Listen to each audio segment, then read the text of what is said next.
Douglas Murray. Douglas, you've written for many years about Europe's suicidal tendencies, and we've got another example here. In Brussels Parliament, an Imam chose to recite a verse from the Quran that explicitly calls on Muslims to kill Jews and to take Jews captive.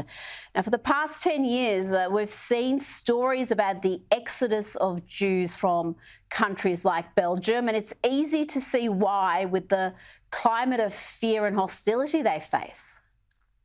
It's a classic example of the era we're in, Rita. I mean, there are two possibilities with this Imam. Either the people inviting him had no idea what he was saying, in which case they shouldn't be there and they shouldn't be issuing invitations if they have no idea what their guests are saying, or they knew perfectly well what he was saying, and in that case, they shouldn't be there.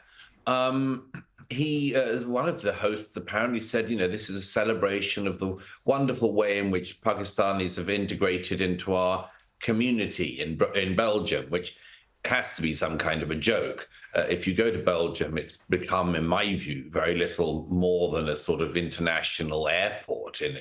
Nobody is integrated. The country's a total mess. And you allow things like this to go on. They've had plenty of terrorist attacks in Belgium. None of them have seemed to have woken up the authorities to the threat within.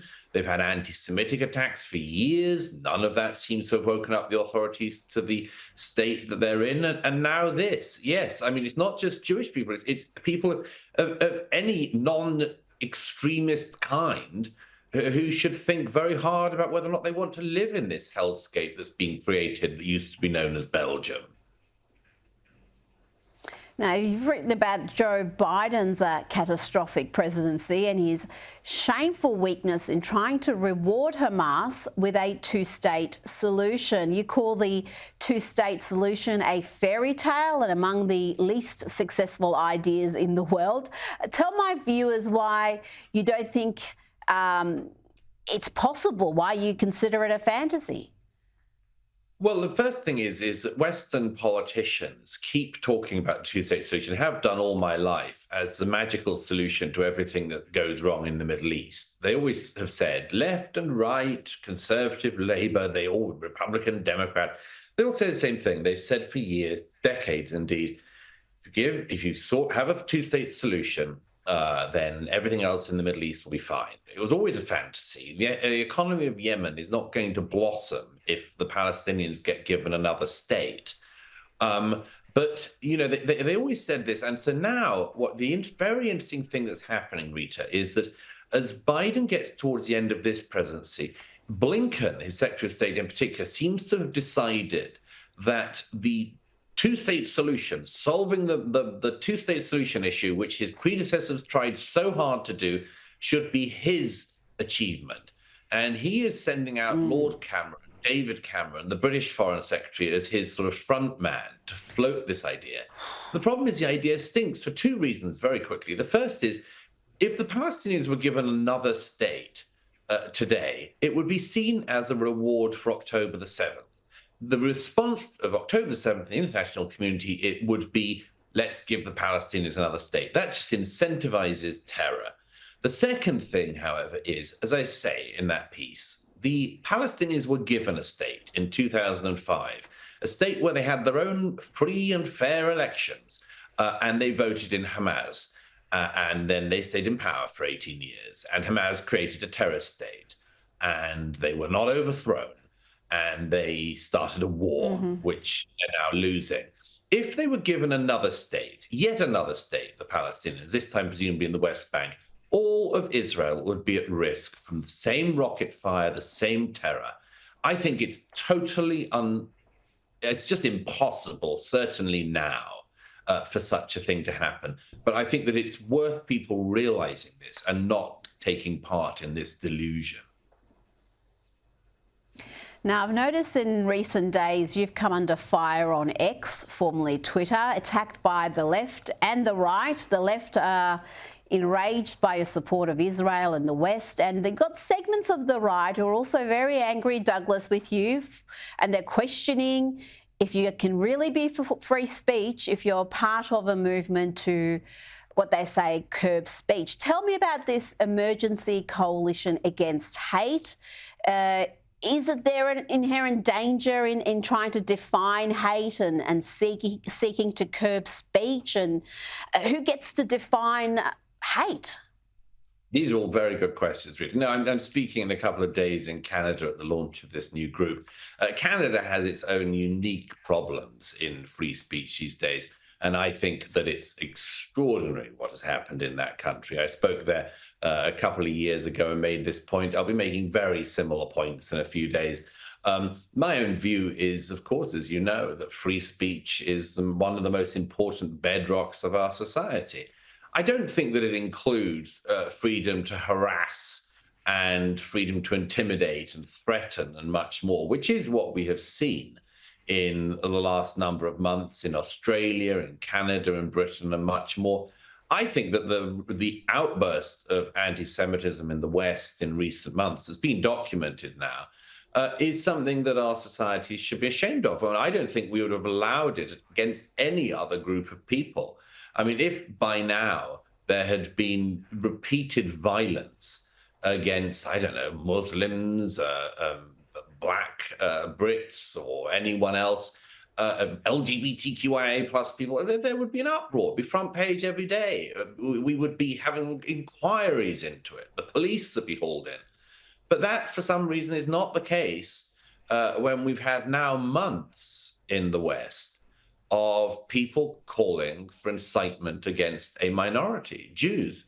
And I think that in that situation, we do have to be clear and think openly and speak openly about where the lines are between actual free speech and what is clearly incitement to violence and much more. I haven't changed any of my views, but I do notice as we go along this path, the number of people who get deranged along the path.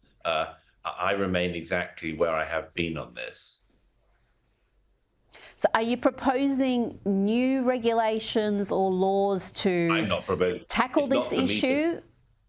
No, it's not for me to propose new regulations. I would just say that in most countries, I particularly think of Britain and America, there are existing laws on incitement, which are very clear, actually. Yes. My view is that we don't need any more laws. We have incitement laws. It's just that they're not used.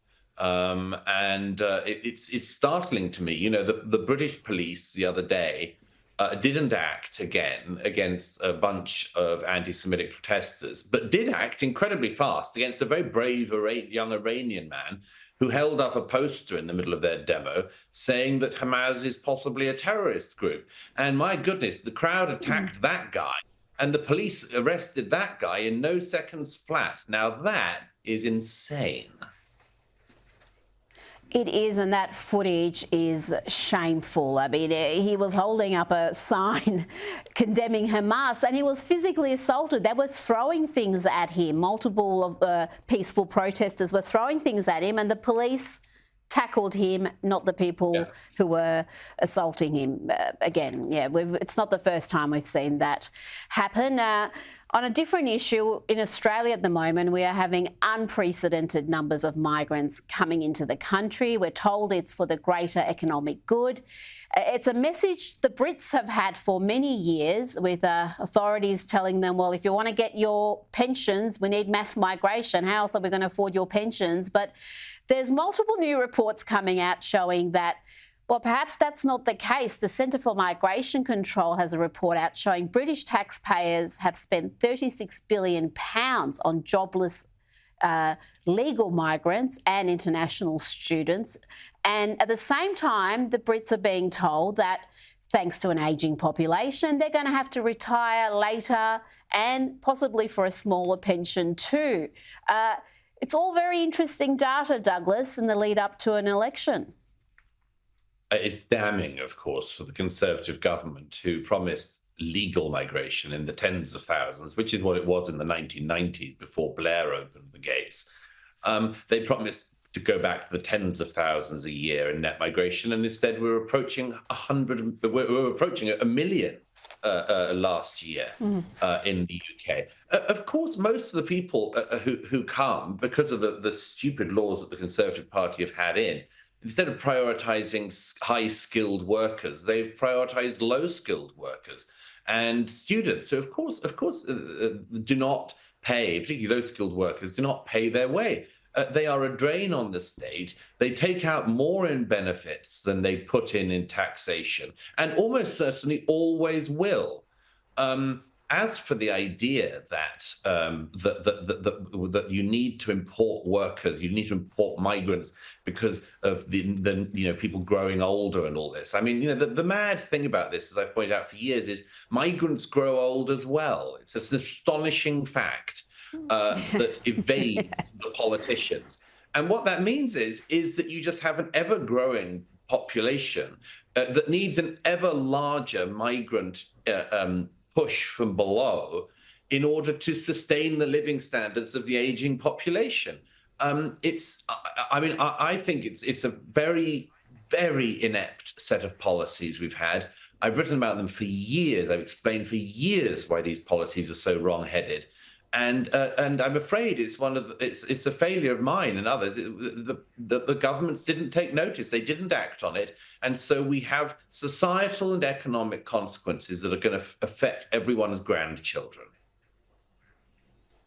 It's akin to a pyramid scheme almost, isn't it? Where you just have to keep going, you keep needing to generate that economic activity to pay for the mistakes you've made in the past. Now, finally, I want to ask you about this. I saw this post on X go viral in recent days, highlighting the practice of Arab slavers castrating their male slaves. This shocked social media, but you've written about this in your book, The War on the West. It's incredible how so few of those who are obsessed with slavery and historic racial grievances are completely ignorant of the Arab slave trade and other examples of slavery around the world. How can that be? How can you be so preoccupied with slavery and then be completely ignorant about this?